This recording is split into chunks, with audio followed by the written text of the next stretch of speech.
नमस्कार, बहुत स्वागत है आपका। आप देख रहे हैं ग्रैंड धर्मा सन्मार्ग। हमारे हिंदू समाज में महिलाओं को लक्ष्मी का दर्जा प्राप्त है, गृह लक्ष्मी, जो घर को संभालती हैं। अब घर को संभालना कोई मामूली काम नहीं है। एक दिन कोई पुरुष संभाल के तो देखे, फिर मजा आएगा, क्योंकि बहुत सारे कार्य होते हैं और घर में जितने लोग हैं सबको समय पर सब कुछ हाथ में मिल जाता है। सिर्फ एक दिन महिलाएं बीमार हो जाती हैं तो पूरा घर अस्त व्यस्त। तो आज हम महिलाओं को जल्दी अपने घर को तरक्की की राह पर ले जाने के लिए एक छोटा सा प्रयोग जरूर करना चाहिए। घर की रसोई पूरे परिवार का केंद्र स्थान होता है और इस जगह पर हम अपने जीवन का सबसे महत्वपूर्ण समय बिताते हैं, क्योंकि इंसान जितनी मेहनत करता है आखिर क्यों, 2 वक्त भरपेट खाना खाने के लिए।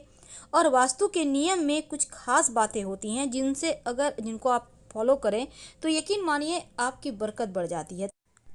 तवा हमारे किचन की सबसे ज़रूरी चीज़ें हैं और अगर तवा नहीं होगा तो रोटियां कैसे बनेगी।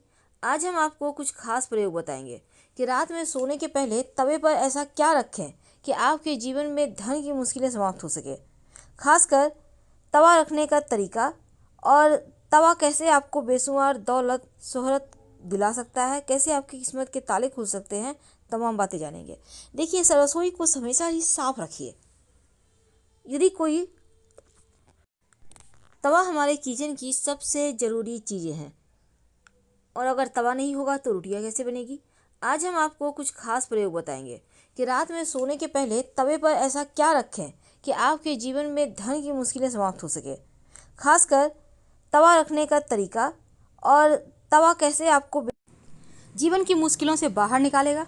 और रोटी बनाने के समय आटे में क्या डालें, ये जानना बहुत आवश्यक है। बहुत सिंपल सी चीज़ है, आपके घर में आपके किचन में होती है।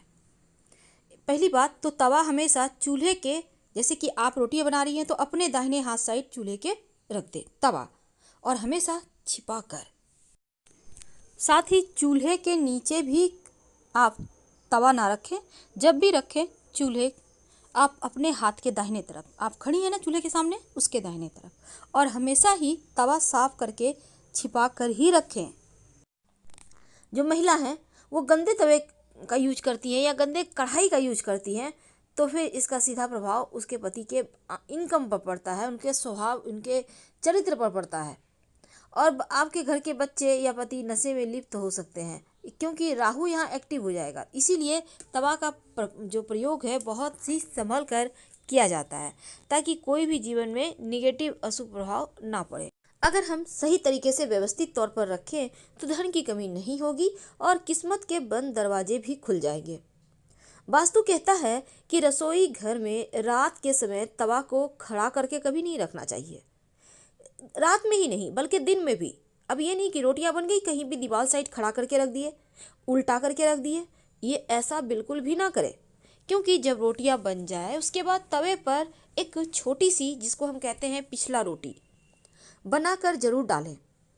क्योंकि जो पिछला रोटी आप अगर नहीं डालते हैं, आपने रोटियां बना ली 4-5 और ऐसे ही हटा दिया, तो जो पिछला रोटी होता है ना, ऐसा माना जाता है ये दोष देता है जीवन में। आप सही समय पर सही डिसीजन नहीं ले पाते। इसीलिए इस नियम को करते हुए अंत में एक छोटा सा रोटी डाला जाता है। आप छोटा सा आटा की टिक्की भी डाल सकते हैं। अब आप इसको एक बार पलटिएगा जरूर, फिर गैस बंद करें।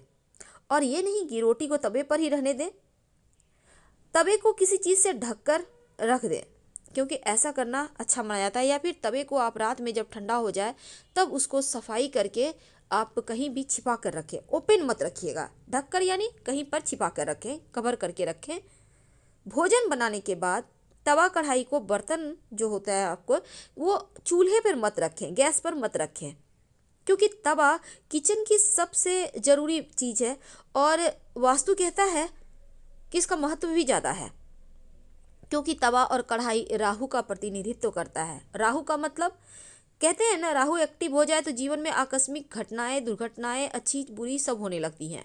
ज़्यादातर राहु गड़बड़ ही करता है, तो इसलिए लोगों को शनिदेव के बाद राहु से ही डर लगता है। अब तवा को अगर वास्तु के अनुसार रखा जाए तो अच्छा फल भी देता है और घर में सुख समृद्धि धन दौलत भी बढ़ता है। कई बार क्या होता है, आप सुबह से गंदे ही तवे में खाना बनाया जा रही हैं। हो सकता है कभी कभी आपकी मेड नहीं आई, 2-3 दिन आप उसी तवे को धो धो कर यूज कर रही हैं। ऐसा ना करें, वरना आपके पति के पॉकेट पर, जेब पर, धन पर बुरा असर पड़ेगा। तो आप अपने घर के सदस्य, आपके पति हैं, बेटे हैं, आप चाहते हैं कि वो गलत संगति में, नशे के शिकार ना हो, उनकी जेब हमेशा भरी रहे, तो तवा को व्यवस्थित करके आपको रखना ही होगा।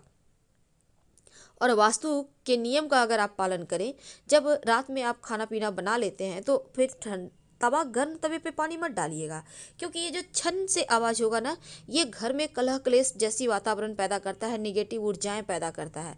तो गंदे तवे पर भी खाना नहीं बनाना है और गर्म तवे पर पानी नहीं डालना है। तवा और कढ़ाई को कभी भी जूठन में मत निकालें।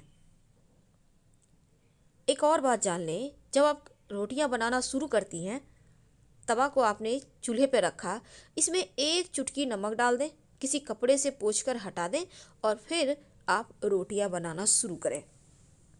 पहला रोटी जरूर निकालिएगा और पिछला भी निकालिएगा। तमाम नकारात्मक जो चीज़ें हैं वो समाप्त होगी और सकारात्मक चीज़ें घर में आएंगी।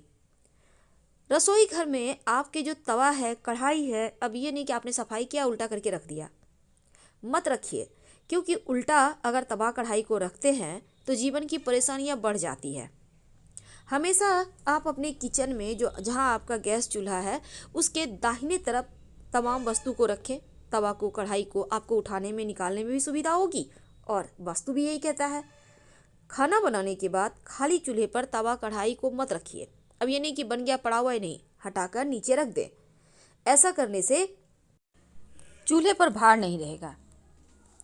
अब जैसे आपका कोई सर पे गट्ठर रख दे तो कैसा लगेगा, ठीक वैसे ही खाना बन गया। माँ अन्नपूर्णा आपको पोषण दे रही हैं तो आप स्वागत कीजिए।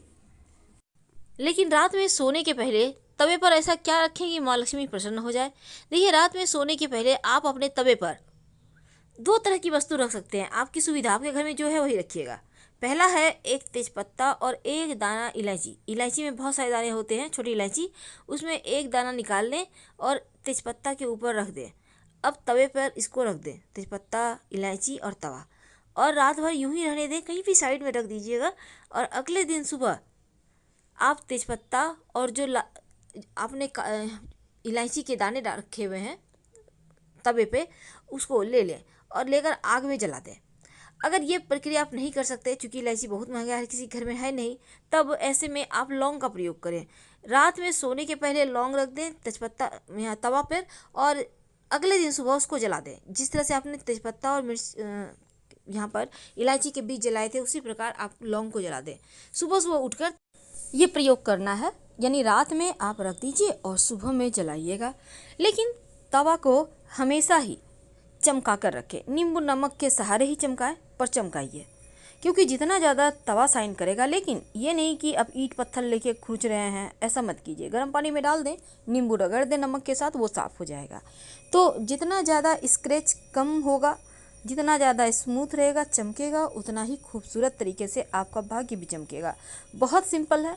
आप कुछ ना मिले तो मान लेते हैं इलायची चूँकि महंगा है, तो सिर्फ लौंग भी आप जला सकते हैं या फिर सिर्फ तेजपत्ता भी जला सकते हैं। वैसे भी तेजपत्ता जलाने से नकारात्मक ऊर्जाएं शांत हो जाती है, दूर हो जाती है और जीवन में खुशियाँ आती है। पर एक बात हमेशा याद रखिए, घर की जो महिलाएं हैं कभी भी बिना नहाए रसोई घर में प्रवेश ना करें, नहीं तो स्वास्थ्य की समस्या ज़्यादा परेशान करेगी। और वास्तु के अनुसार कभी भी घर का किचन और बाथरूम आमने सामने मत बनवाइएगा। अगर ऐसा है तो पर्दा डाल दें। घर के मुख्य दरवाजे के ठीक सामने भी किचन नहीं होना चाहिए, अगर है तो यहाँ भी पर्दा डालें। तो चलिए जानते हैं आखिर आटा में क्या डालेंगे। देखिए, जब भी आप आटा पिसवाती हैं, शनिवार को पिसवाने का प्रयास करें। अगर रेडीमेड आटा खाती हैं तो उसमें 1-2 तुलसी का पत्ता श्री हरि के चरणों में अर्पित कर सुखाकर फिर डाल दें। जब भी आटा गूँथेंगी थोड़ा सा दूध डालकर गूँथिए। पानी तो डालना है, आप चाहें तो पूरा का पूरा दूध से गूँथ सकती हैं, लेकिन 1 चम्मच, आधा चम्मच दूध जरूर डालें रोज, सुबह शाम, जब भी आप रोटी बनाती हैं। जब दूध डालकर आप आटा को गूँथेंगी, रोटियां बनाएंगी, चूल्हे पर जब ये रोटियां सिकेंगी तो जो जला हुआ दूध का आटा के सहारे खुशबू उठेगा ऊपर, वही तो है सकारात्मक ऊर्जा को बढ़ाने वाला, माँ लक्ष्मी को खींचा आपके घर ले आने वाला। तो ये प्रयोग अद्भुत है, इसको करके देखें। जब भी रोटी बनाती हैं, रोटियां ना गिन के मत बनाइएगा, आपसे हम रिक्वेस्ट करते हैं, क्योंकि रोटी गिन के नहीं बनाई जाती। आप एक नाप होगा, आप आटा निकालती होंगी, आप एक अंदाज रखिए कि हाँ इतना निकाला है तो इसमें अमूमन इतना रोटी बनेगी। गिन के मत बनाइए। अब नज़र पड़ रही है, देख रहे हैं, वो अलग चीज़ है, पर होते हैं ना बहुत सारी रोटियां बना है तो गिन के देख रहे हैं कितने कितने बने, ऐसा मत कीजिएगा। तो फिलहाल हम आपसे विदा लेते हैं। जानकारी अच्छी लगे तब लाइक कर सब्सक्राइब करें, अपनों से शेयर करें और कमेंट में हर हर महादेव जरूर लिखेंगे। धन्यवाद।